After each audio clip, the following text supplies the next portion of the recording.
try to do it. Yeah, that's what a lot of the players' parents were saying. Just give us one game and see what happens. Death not an option. You have to pick one of these guys to be your offensive lineman. Jeff Backus, Jake Long, Taylor Lewan, or John Jansen.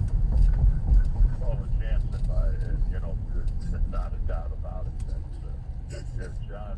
John was my idol growing up.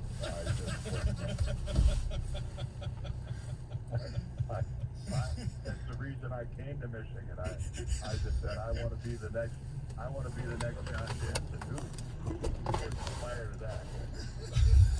Yes, says the guy that everybody that's ever walked in an offensive line room wants to be, or has sat behind a microphone, wants to be the great Dan Dierdorf. I don't know. John, you and I are. I know that Penn State prides himself on being linebacker U. I don't think there's any question that, especially among those of us that were offensive linemen, but the tradition of outstanding offensive linemen coming from the University of Michigan, to me, it's our calling card. It's what we've done well for decades, and I'm very proud to be a part of what I think is one of the really elite groups of people in the history of college football, and that's to be one of the All-Americans on the offense of the University of Michigan. There's a big group of us, and we're damn proud of it. Doesn't Brandstatter diminish that list? You'd have to be on the list. Dan, thank you very much for joining us. I'm going to get a phone call from Brandstatter. I'm in trouble now. No, he'll be mad at me for even bringing it up and just throwing you the softball. Thanks, Dan. Appreciate it. Be safe, and hopefully we'll talk to you soon. Thanks, guys. I'll talk to you later. All right, that's Dan Dierdorf, one of the all-time greats, and as you know better than anybody, just a great guy. There's no question. They don't make them any better. And a little side note, he was the officiant at our wedding about a year and a half ago. He was the one that guided us through the process. Thank you so much.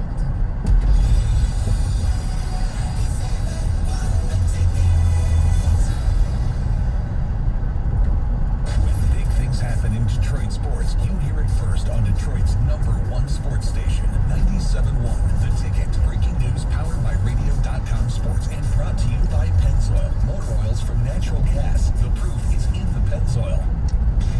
WXYT FM and WXYT HD1 Detroit. A Radio.com sports station. Sports headlines all day, every day. From the Sold by Mike Z Sports Desk. This is 97.1 The Ticket. Packers give up 5 home runs, lose their 20th straight to Cleveland, and 5th straight overall, 8-5.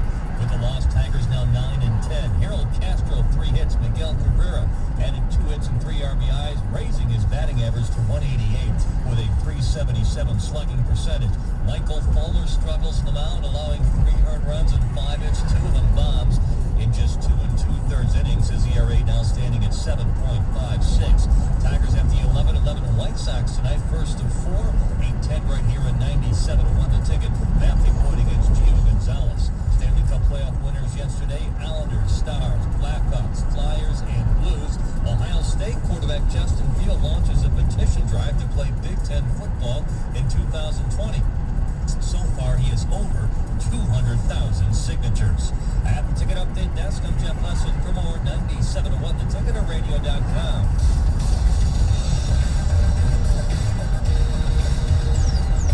Good morning, 97.1 The Ticket on this Monday. Right now it's 62 degrees. It's going to go up to about 80.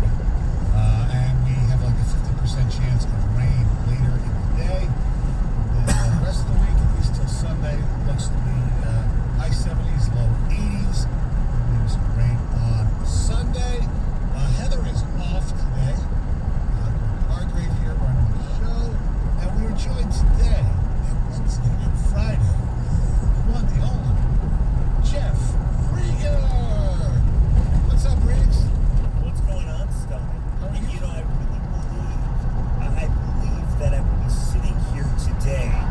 and the Tigers would not have lost 20 in a row to the Cleveland Indians. I really thought maybe they would have, pulled off one of the three of the weekend set. Obviously, that didn't happen. Well, the problem is, Jeff, as you know, it's all about pitching, starting pitching, and they're hitting not very good either. But when you have your best pitcher go up against maybe the best pitcher in the American League, that would have been on Saturday with the Turnbull-Bieber matchup, and your best pitcher, he didn't give up a lot of runs, but he only, pitched 4 2/3 innings. You're not going to win many ball games. And, the Tigers, they stink. They stink. And I'm not right very often, as you know.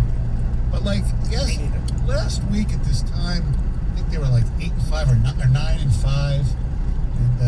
And they were 8-5 at this time. And they, it became 9-5, and John Jansen was in all week. He was excited, they're in the playoffs right now. It should have been. He said, look, this is cool. They swept the pathetic Pittsburgh Pirates. I'm holding my enthusiasm till when they play real teams. And yeah, Cincinnati's a real team, but they split with them. They split with the Royals. And the only reason they were 3 games over 500 is because they played the awful Pittsburgh Pirates. And lo and behold, they played, real teams this week, and they won 1 game. Now they go to Chicago and then Cleveland, the replay of this week. I don't think it's going to fare much better. Maybe they'll win 2 games if they're lucky, because they're depleted. And then they got to play the Cubs and the Twins. The Twins, they're probably the best team in the American League right now, right up there. The Tigers haven't even played anybody good yet. And it's, mid-August, and we have, about 6-7 weeks left of the season. So, yeah, they suck. And you bring up the Cleveland stuff, and it is incredible. It really is. But, look. It's embarrassing. It's embarrassing, yes, but you know what? For the past 4 or 5 years, Cleveland's been a much better team. The Tigers have been awful, and I got some numbers that I calculated for you this morning. When you include this year and the last 4 seasons, the Tigers are 17-61 against the Tribe and have been outscored 459 to 239. That is incredible. I'm very impressed they've won 17 games. Well, I really am. But you tell me those numbers, I think to myself, wow. All right, 17, because the Tigers have been horrendous. And how many of those games, by the way, were Verlander giving it up? Remember towards the end how, really, his whole career just struggling against the Tribe? Yeah, you're right. I mean, they were 4-14 in 2016, and No, my goodness. 6-13, 17-18, 1-18 last year, and 0-3 thus far this year. And look, the Indians, their pitching is really, really good. Oh, it's great. And by the way, they're without 2 of their better pitchers, too. I know. Because they broke quarantine, and, they're getting disciplined by the team, and they're on the COVID list. And you are right, by the way. I mean, it is funny that Spencer Turnbull gets to go on Saturday, and you're excited. Well, I guess it was Friday. And you're excited, you're ready to go. And, of course, he goes against Shane Bieber, who might be the best pitcher in all of baseball, and is a guy, by the way, that walked onto his college team. Oh, wow. That I didn't know. Just knew he's becoming more famous than Justin Bieber lately. But, Very true. But not exactly. Yeah, look, they stink. And, but you sit there and go, wait a second. They're only 2.5 out of the wild card when you look at the standings, but they're also 4.5, I believe, when I went to bed last night. I don't think there were any late games on a Sunday. If I'm not mistaken, 4.5 from the worst record in baseball, which is, I believe, the Pittsburgh Pirates. Who they're definitely better than. The bummer of it all, and you know me, I came into this season, and I thought to myself, all right, 60 games, let's roll. And Monday, so a week ago at this time, they beat the White Sox, and for about, I want to say an hour, they were in first place. Yeah. And then, of course, the Twins won, so they got booted down to second place, and then the losing started. And then, of course, we all saw what happened, Thursday, when Matt Boyd just continues to be horrendous. So the Tigers offense did a nice job, and they could have won the series against the White Sox. And they go up a couple runs, and Boyd comes back out, what was it, the 5th inning, I believe? Yeah. And gives up 3, 4, 5 runs. That pitching staff is so freaking bad. And now after it's pretty much said and done, and I understand they're only a game under 500. I get what you're saying, 2.5 games. But now they're going to bring up Casey Mize because, A, they have no choice but to. Yes. And B, the Super 2 is passed. So now there is no benefit for not playing. Right. He's gonna Because, play. yeah, which is just infuriating. Because Why? you could have played him last week. You could Who have played him cares? the Who week cares if he before. was? You So could have you're got a talking- couple starts. You're talking one start is going to make that much of a difference? In a 60-game season, who the hell knows? No, because you have to be realistic and look Maybe at your they're roster. better against the freaking Cleveland Indians. I get it, man. I understand there's the 2 rules of thought. There's the people that think like, oh, wow, it would be nice to actually compete for the postseason. And then there's the rule of thought that, wow, we could suck and get Kumar Rocker.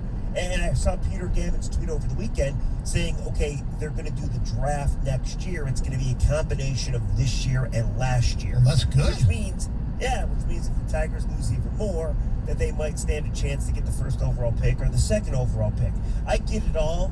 It just annoys me that they have one big contract on the books, and you could have been pitching, and I'm not saying he's any good, but at least we could have seen Mize by now. I mean, after 8 games of the season, you don't start the contract. Forget about the Super 2 and the arbitration. I mean, at some point, if you're going to pay the guy, you should be happy you're paying him because it means he's good. Yeah, I agree. I agree with you in principle, but really, in the grand scheme of things, you're talking basically, Fair.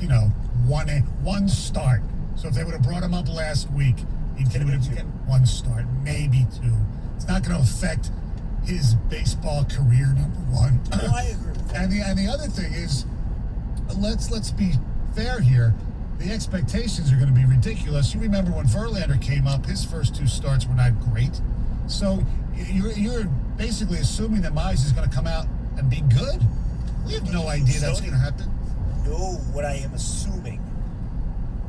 assuming, hear me out here, is that he's going to be better than the league worst ERA in baseball other than Spencer Turnbull. I mean, look at the starting rotation. Oh, I know. Ivan Nova, poor guy, gets injured. Matthew Boyd has been freaking horrendous. Great guy, which is bad. Riggs, in the last 6 games, the starters have pitched 22 innings, the relievers 32. Yeah, right there, that tells you all you need to know. The starting pitch. And by the way, Stoney, Yeah. can we stop with Matthew Boyd had 3 years of control, so he was untradeable, essentially. My goodness. Wouldn't it have been nice if you traded Boyd, and I know it would have been a lot tougher, but even if you would have traded Michael Fulmer, too. Right, of course, yeah. Hindsight's right. always 20/20. They should have at least traded one of them. I never bought the Gleyber Torres story, but Sure. they could have gotten something better than what they were even offered last year for Matthew Boyd a year ago. It's a shame. It really is. You watch these games, and then you start talking about, okay, yeah, the starting pitching stinks, and up until yesterday, Mickey's been horrible. He's had a couple home runs. But yesterday he drove in, 3 runs with 2 hits, and then he has that ridiculous base running gaff where he runs through Ramon Santiago's stop sign. What the hell is he thinking? Kristen Stewart, he can't hit his weight right now. Yeah, he's been bad. Some of the guys have been okay. Scope's been He's not been as good as I thought he was going to be. I mean, he actually got a walk yesterday. I was stunned. Jacoby Jones is the MVP of the team. How sad is that? Lario's played better. He's starting to play better, yeah, especially defensively, and his bat is starting to heat up. And then, you get your power guy. He's gone for the year. His Detroit Tiger career is over. I don't see the Tigers re-signing C.J. Cron for next year as a free agent, although you never know. But then again, why would he want to come back? I'm sure there are better teams. I'm sure he'd like to here for his 15 days or whatever the hell he was here for. Hit some big homers. Yeah. I'll tell you that much. Huge home runs, absolutely. He did. Yeah. Our telephone number is 248-539-9797. The ticket text is also 248-539-9797. Still ahead on the program. 8 o'clock, we're going to talk to the head of the Michigan High School Athletic Association, Mark Ewell, about the decision. It was a nice Friday news dump. There would be no high school football in the state of Michigan this fall. And the timing was just brutal. Teams were practicing. Coaches were getting texts during their practice, which really sucked. 97.1, The Ticket. 97.1, The Ticket. Traffic.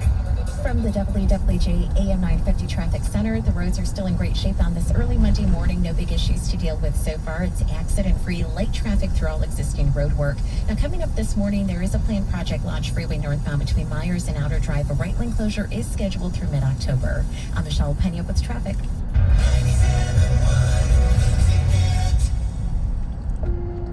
There are times when it's hard to ignore that you may have a gambling problem. Like when you're at the casino and you've withdrawn the maximum amount from your ATM. Withdrawal denied. When you can't leave the tables, yet you don't know how you're going to put food on the table. Credit card denied. When you can't seem to pump the brakes on gaming and then can't fill up your gas tank. Transaction denied. When you're so invested in gambling, you're not able to invest in your future. You're robbing yourself and those you love of a better life. Approval denied. Don't deny there's a problem any longer. If you or someone you love is struggling with a gambling problem, we can help you win your life back. For free confidential help, call the Michigan Problem Gambling Helpline at 1-800-270-7117 or visit michigan.gov/problemgambling. A message from the Michigan Department of Health and Human Services. Hi, I'm Matt Garko with Bill Brown Ford Livonia. Technology is changing our lives every day. At Bill Brown Ford, we're combining our old school award-winning service with new technology to give you the best of both worlds. Shop online with one of the largest inventories in the country, or just feel free to give us a simple phone call. Our team of professionals will be happy to answer all of your questions throughout the entire process. So whether you're tech savvy or old school, we make buying a Ford easy. Visit us at BillBrownFord.com today. We're proud to be your Ford dealer. And now, another stroke of genius from Genesis Credit Union. Today, Genius Auto Financing. I'm no car expert, but